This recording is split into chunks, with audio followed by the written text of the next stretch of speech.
way. I didn't want to work with sandwiches anymore, and didn't want to keep being paid minimum wage. So I actually like math, right? I'm pretty freaking smart. And hold on, I just need to say something. A lot of people ask me what I was going to major in college because they think I did something artsy and that's what they want to do. I actually majored in math education. That's right, I wanted to be a math teacher, not this artsy stuff. Ugh.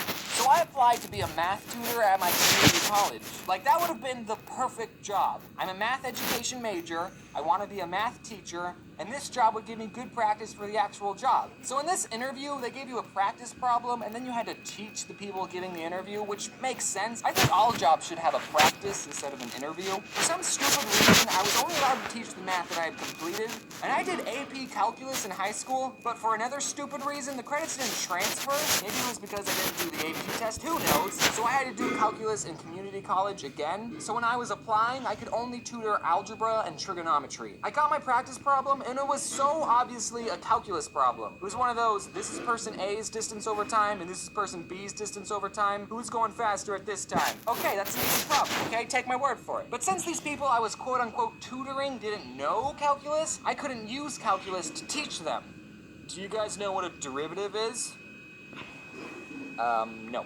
And I did my dang darndest best teaching them what calculus was, but then at the end, they told me that I did it wrong. Like, my answer was completely wrong. They said something like, oh, I was assuming they were going the same direction. I don't freaking know. And I felt super stupid and embarrassed. And I told them, yeah, okay, I'll leave. And as I was walking to my car, I was doing the problem in my head, and I was like, no, I did it right. And then in the car, I even got out a piece of paper and did the problem again.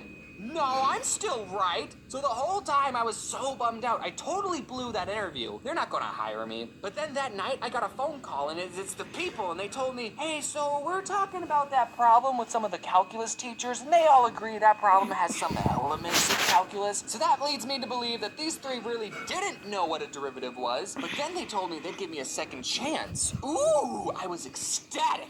I had to go to Target and buy another nice shirt because I only own one nice shirt and it'd be weird if I showed up in the same shirt. I get there, I get the problem about a farmer and his fence. I totally nailed that problem. I knew exactly how much fence that farmer needed to build 2 pens, with one being 2x plus 3 units larger. His farm animals were going to be so happy. Hit me up if you need any more help, dude. The whole time I kept asking them, do you guys understand? And they said, yeah. So I thought I was doing good. I left feeling a lot more confident.